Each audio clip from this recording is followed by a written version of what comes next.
बिस्मिल्लाहिर्रहमानिर्रहीम। अस्सलाम वालेकुम डियर स्टूडेंट्स। आज के लेक्चर में हम चैप्टर नंबर 4 की last topic disorder of skeleton system cover करने वाले हैं। तो आइए शुरू करते हैं। डिसऑर्डर में सबसे पहले हम पढ़ेंगे effect of calcium deficiency on bone, यानी कैल्शियम की कमी की वजह से बोन पे क्या असरात होते हैं, ये हम पढ़ने वाले हैं। The hardening of bones occurs due to deposition of calcium phosphate. This process is called calcification. If calcium deficiency occur in body or blood, ultimately it occurs in bones. This deficiency of calcium in bone is called hypocalcemia, known as calcium deficiency disease. A long-term calcium deficiency can lead to dental weakness, osteoporosis in childhood, rickets.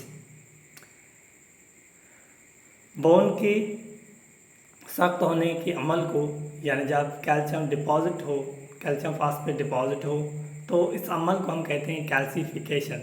और अगर calcium की कमी हो जाए body या blood में तो उसके असरात होते हैं बोन्स में, और कैल्शियम की डिफिशिएंसी को हम कहते हैं हाइपोकैल्सीमिया। इसे कैल्शियम डिफिशिएंसी डिजीज़ भी कहते हैं। अगर ये बहुत वक्त तक अगर इसकी डिफिशिएंसी रहे तो इसकी वजह से आपके दांत कमज़ोर हो जाते हैं, बोन्स जो हैं आपकी हड्डियां टूटना शुरू हो जाती हैं, और चाइल्डहुड में यानी जो रिकेट्स होती है जिसमें यानी जो बोन्स होते हैं वो मुड़ जाते हैं। Osteoporosis is a disorder related to the aging process. In this condition, the bones become porous or more spongy, thinner and weaker, so that they become fragile. In this condition, a slight injury breaks the bone. Osteoporosis is more common in female than male. Osteoporosis एक disorder है जो आपकी as से related होता है, यानी जैसे जैसे आपकी एज बढ़ती है तो ऑस्टियोपोरोसिस के चांसेस जो होते हैं वो बढ़ जाते हैं। इसमें जो है बोन्स अंदर से खोखले हो जाते हैं, खाली हो जाते हैं, स्पंजी टाइप हो जाते हैं, बिल्कुल थिन हो जाते हैं, कमज़ोर हो जाते हैं और जल्दी मुड़ जाते हैं, और इनको अगर स्लाइटली इंजरी हो जाए तो ये टूट जाते हैं। ऑस्टियोपोरोसिस एक आम अमल है और ये फीमेल्स में ज़्यादा होता है as compare to male. Rickets is the softening and weakening of bones in children, usually because of an extreme and prolonged vitamin D deficiency. रिकेट जो है एक कमज़ोरी है बोन्स की बच्चों में। ये अक्सर करके तब होती है जब बहुत सारे मकदार में या काफ़ी वक्त तक विटामिन डी की कमी हो बॉडी में। Vitamin D plays vital role in the absorption of calcium. Deficiency of vitamin D lead to the deficiency of calcium in bone. Vitamin D जो है एक बहुत अच्छा रोल प्ले करती है कैल्शियम के एब्जॉर्प्शन में, और अगर विटामिन डी की कमी हो जाए तो अल्टीमेटली वो कैल्शियम की कमी हो जाएगी। तो इसी वजह से रिकेट्स होती है बच्चों में। आप देख सकते हैं नॉर्मल बोन और रिकेट्स बोन। जो रिकेट्स वाले बोन होते हैं वो बिल्कुल मुड़ जाते हैं कैल्शियम की डिफिशिएंसी की वजह से। रिकेट डिजीज़ होती है बच्चों में। उसके बाद है arthritis. It is a painful condition of joint due to swelling and tenderness of joint. The main symptom of arthritis are joint pain, tenderness and stiffness, inflammation in and around the joint, restricted movement of joint, warm red skin over the affected joint, trouble dressing, combing, gripping, bending over, squatty or climbing stair. Arthritis एक painful condition है joints की, जिसमें swelling हो जाती है और जो joints हैं वो मुड़ जाते हैं। इसकी मेन सिम्टम्स ये हैं कि जोड़ों में दर्द होता है, वो मुड़ जाते हैं, वो बिल्कुल सख्त हो जाते हैं, उनमें इन्फ्लामेशन होती है जॉइंट्स के चौधारी अराउंड जो है इन्फ्लामेशन का अमल होता है, और जॉइंट्स की जो मूवमेंट होती है बिल्कुल कम हो जाती है।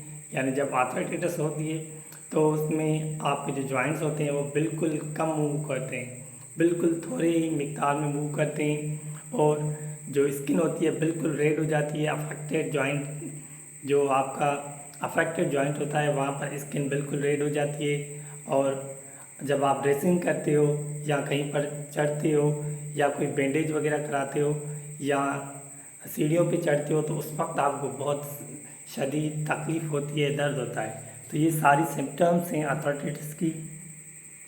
और common type of arthritis osteoarthritis, it is a wear and tear, चीर फाड़, इसे वियर एंड टीयर भी कहते हैं। Causes over use of joints, age, joint injury, obesity, joint that bear weight like knees, hips, feet and spine.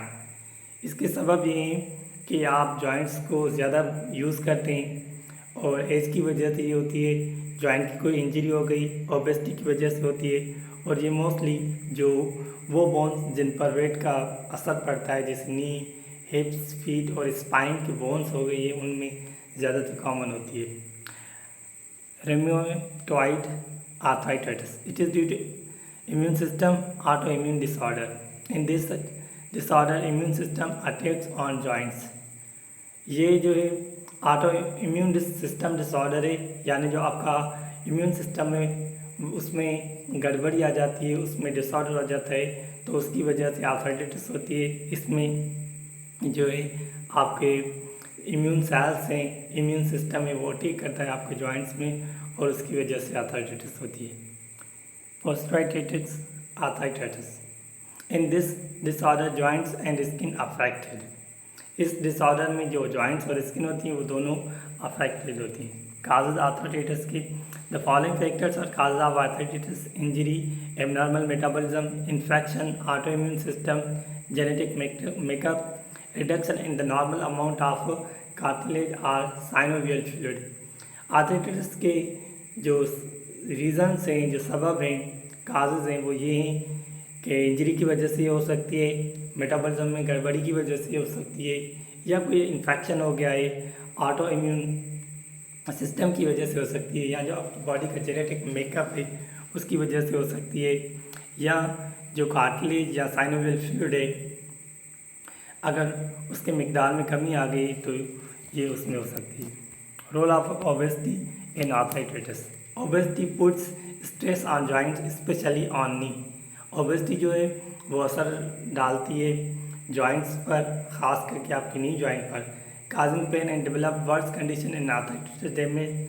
The rheumatologist states that just 10 pound overweight increase force of 20 to 40 pound on knees at each step during walk. The excessive fat tissue release high level of cytokines, protein that can cause inflammation throughout the body.